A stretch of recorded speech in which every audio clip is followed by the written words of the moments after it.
आज आप सब फ्रेश लॉ ग्रेजुएट्स के लिए लेकर आज काफी अच्छी वैकेंसी।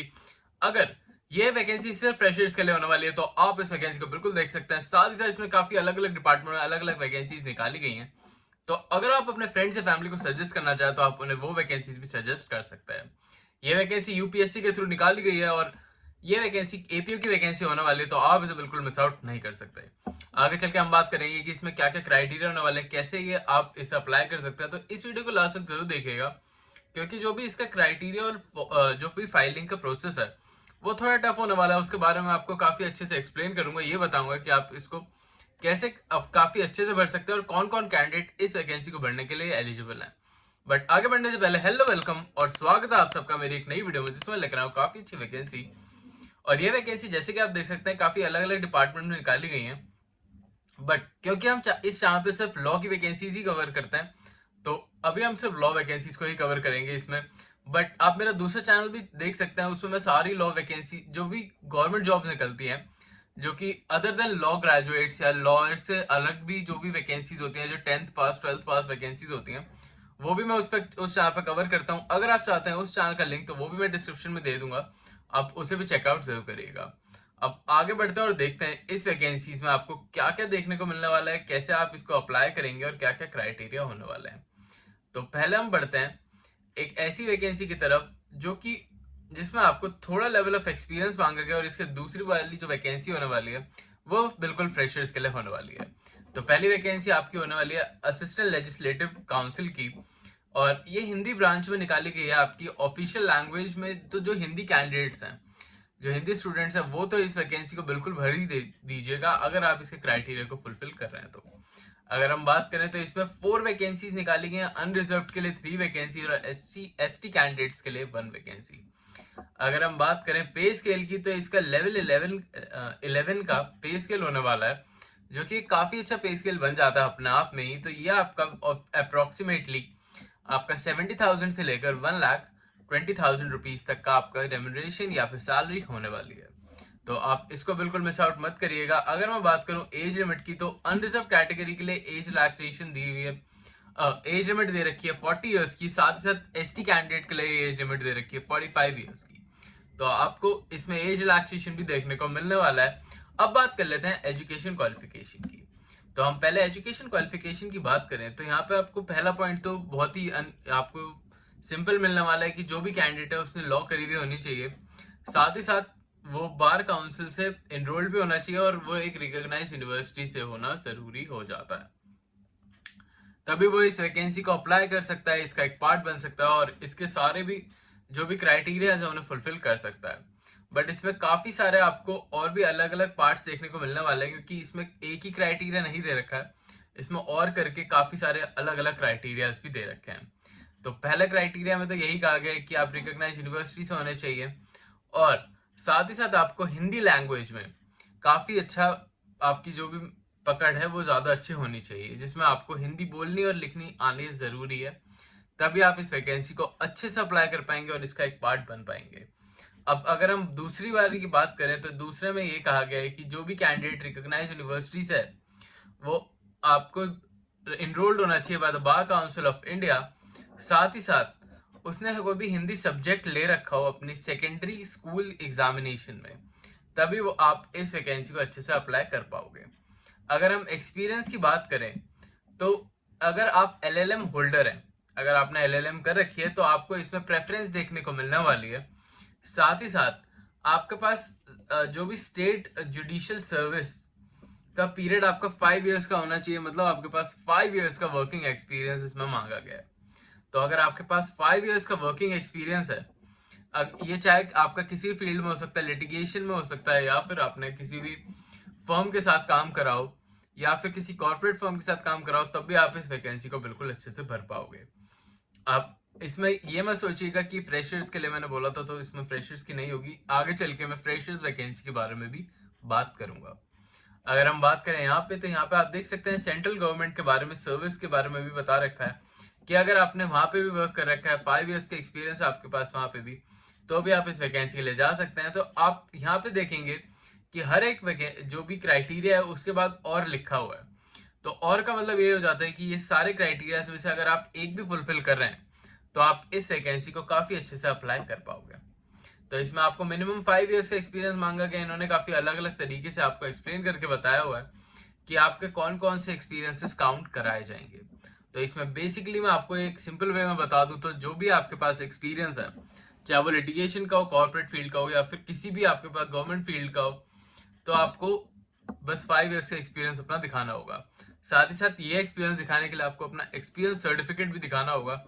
तो अगर आपको ये क्राइटेरिया नहीं पता कि एक्सपीरियंस सर्टिफिकेट कैसे बनता है या कैसे आपको वो कंप्लीट करना होता है प्रोसेस, तो आप मुझे जरूर बताइएगा कमेंट्स में। मैं आपके लिए एक स्पेसिफिक वीडियो बनाने की भी सोच रहा हूँ इस टॉपिक से रिलेटेड, सो दैट आपको कोई प्रॉब्लम ना हो अपना एक्सपीरियंस सर्टिफिकेट बनाने में। अब हम बात करते हैं दूसरी वैकेंसी की तरफ, क्योंकि इसमें आपको सारी क्वालिफिकेशंस में आपको ऑलरेडी एक्सप्लेन कर चुका हूँ। अब दूसरी वैकेंसी, जैसे कि मैंने आपको बताया था, ये एपीओ की वैकेंसी होने वाली है।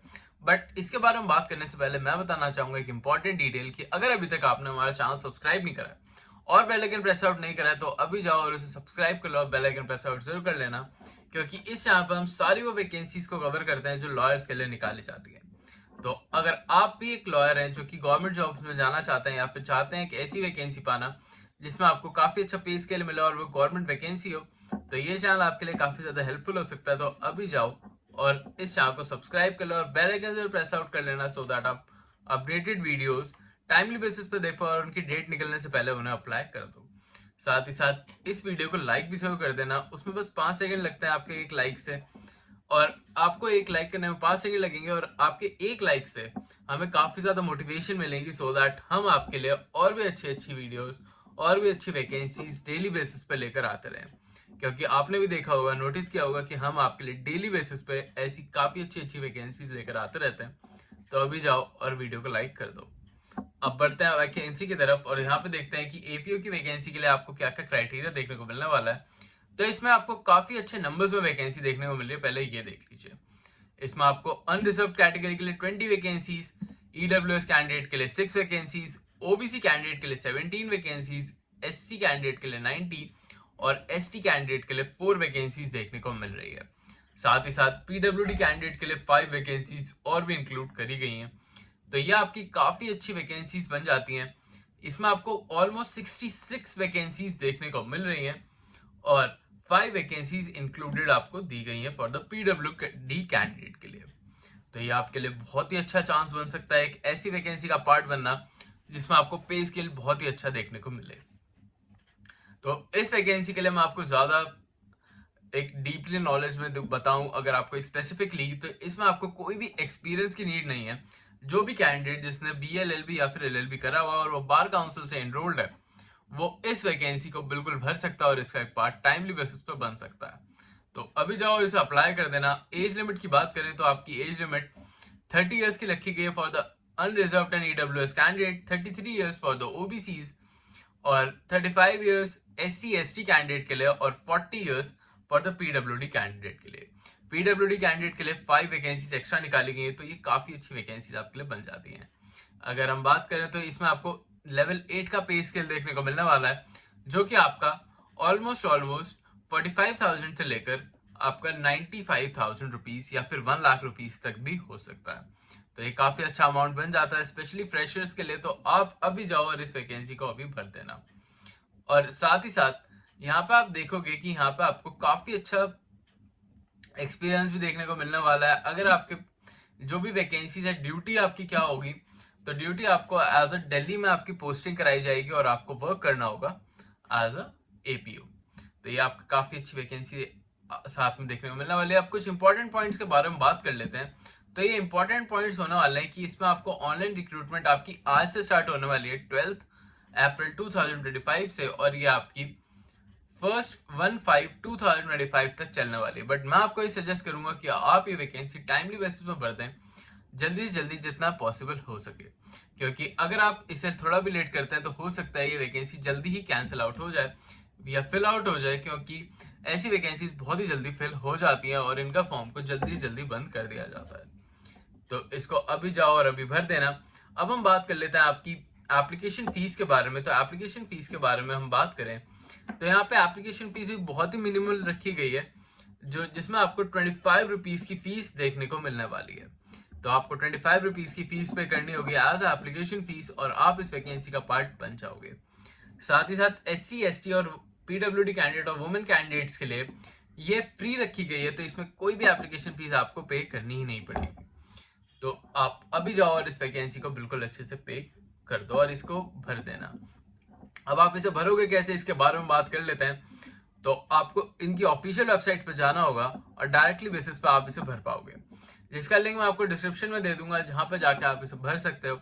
साथ ही साथ आपके पास यहाँ पे डिटेल्स भी दे रखी है कि आपको अपने जो भी फोटोग्राफ है, ईमेल एड्रेस है, वो सबको काफी ध्यान से भरना होगा, तभी आप इस वैकेंसी का काफी अच्छे से पार्ट बन पाओगे। और इस वैकेंसी के लिए ये जरूर ध्यान रखिएगा कि जब भी आप इसे फिल आउट करो तो इसमें अपना फोन नंबर, ईमेल आईडी और एड्रेस काफी अच्छे से भरो, क्योंकि जो भी आपका कोई भी इसमें एग्जाम कंडक्ट नहीं कराया जा रहा, इसमें डायरेक्टली बेसिस पे आपका रिक्रूटमेंट होगा, तो उसके बेसिस पे आपको बताया जाएगा और अपडेट दिया जाएगा आगे के स्टेप्स के लिए। अब आई होप आपको ये वैकेंसी अच्छी लगी हो और सारे पॉइंट्स आपको क्लियर आउट हो गए हो। स्टिल अगर आपको कोई प्रॉब्लम आती है तो मुझे कमेंट्स में जरूर बताइएगा, मैं आपकी हेल्प करने के लिए हमेशा तैयार हूँ।